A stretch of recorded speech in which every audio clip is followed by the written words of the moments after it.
नमस्कार। आज हम एक ऐसे इंसान की कहानी में गहराई से उतरने वाले हैं जिसने अपनी जिंदगी की सबसे बड़ी लड़ाई जेल की एक कोठरी से लड़ी और जीती भी। जी हाँ, हम बात कर रहे हैं नेल्सन मंडेला की। और उनकी आत्मकथा a long walk to freedom के जरिए हम उनके संघर्ष, उनके त्याग और आखिरकार उनकी शानदार जीत को समझेंगे। तो एक सवाल से शुरू करते हैं। सोच कर देखिए, एक आदमी जो अपनी जिंदगी के 27 साल जेल की सलाखों के पीछे गुजारता है, वो आखिर उसी देश का राष्ट्रपति कैसे बन जाता है? सुनने में ये बात नामुमकिन सी लगती है ना? पर यही तो वो सवाल है जो नेल्सन मंडेला की पूरी कहानी का सार है। और आज हम मिलकर इसी सवाल का जवाब ढूंढेंगे। चलिए, हमारी कहानी की शुरुआत उस एक दिन से करते हैं जिसने दक्षिण अफ्रीका का नक्शा हमेशा हमेशा के लिए बदल कर रख दिया। वो तारीख थी 10 मई 1994। एक ऐसा दिन जब एक पूरे देश ने मानो दोबारा जन्म लिया हो। जरा उस मंजर की कल्पना कीजिए। प्रिटोरिया का यूनियन बिल्डिंग्स एम्फीथिएटर, दुनिया के 140 देशों के बड़े बड़े लीडर्स और 1 लाख से ज्यादा दक्षिण अफ्रीकी लोग वहां मौजूद थे। गोरे, काले, हर रंग के लोग, सब एक साथ खड़े होकर एक नए देश का जश्न मना रहे थे। मंडेला ने इस नज़ारे को क्या खूबसूरत नाम दिया था, रेनबो गैदरिंग, यानी इंद्रधनुषी जमावड़ा। और फिर मंच पर शपथ ग्रहण समारोह शुरू हुआ। सबसे पहले मिस्टर डी क्लार्क दूसरे उपराष्ट्रपति बने। फिर उनके बाद थाबो म्बेकी ने पहले उपराष्ट्रपति के तौर पर शपथ ली। और उसके बाद वो पल आया जिसका इंतजार पीढ़ियों ने किया था।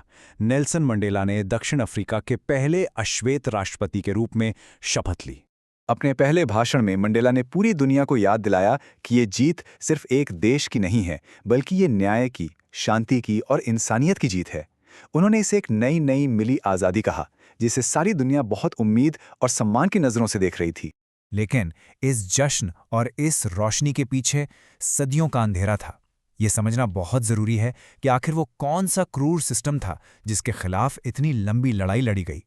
तो चलिए पहले अपार्थाइड को समझते हैं। अपार्थाइड, ये शब्द सिर्फ भेदभाव या सेग्रीगेशन से कहीं ज्यादा गहरा है। ये एक पूरी की पूरी राजनीतिक व्यवस्था थी जिसे बाकायदा कानून का सहारा मिला हुआ था।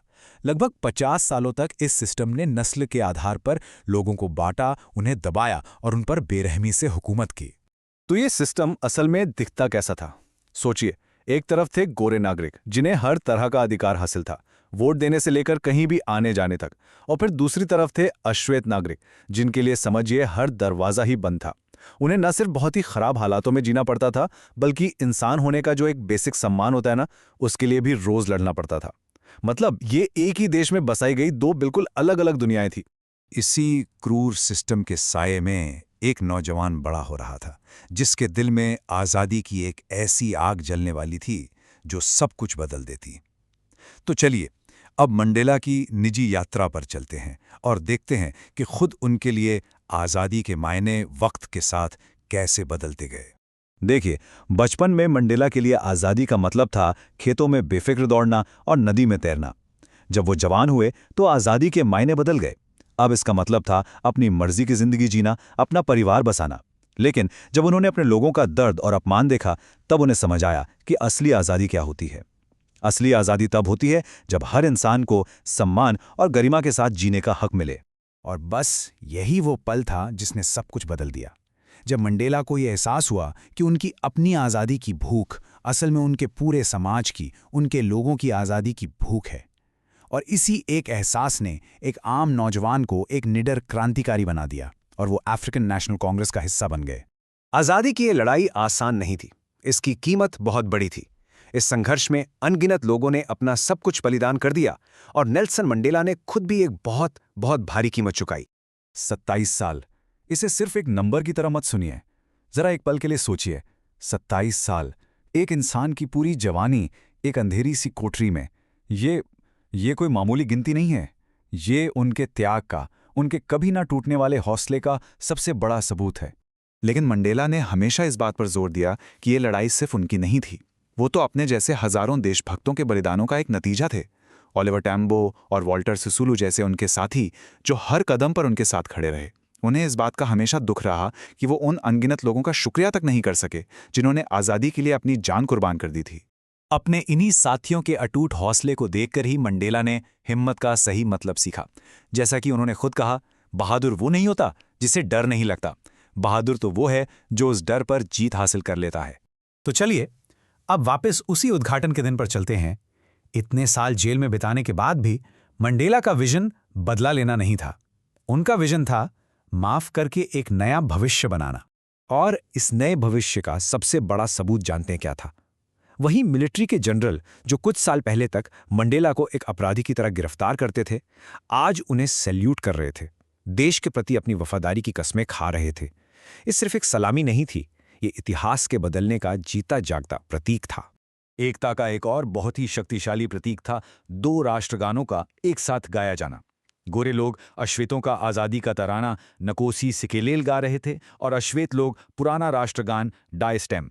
मंडेला लिखते हैं कि उस दिन शायद किसी को भी दूसरे गान के बोल ठीक से याद नहीं थे, पर दिलों में एक दूसरे के लिए सम्मान था, और यही एक नए दक्षिण अफ्रीका की सबसे मजबूत नींव थी। यहाँ पर मंडेला हमें आज़ादी का एक और भी गहरा मतलब समझाते हैं। वो मानते थे कि आज़ादी सिर्फ जुल्म सहने वाले को नहीं चाहिए, नहीं, जुल्म करने वाला भी तो नफरत और घमंड की जेल में कैद होता है।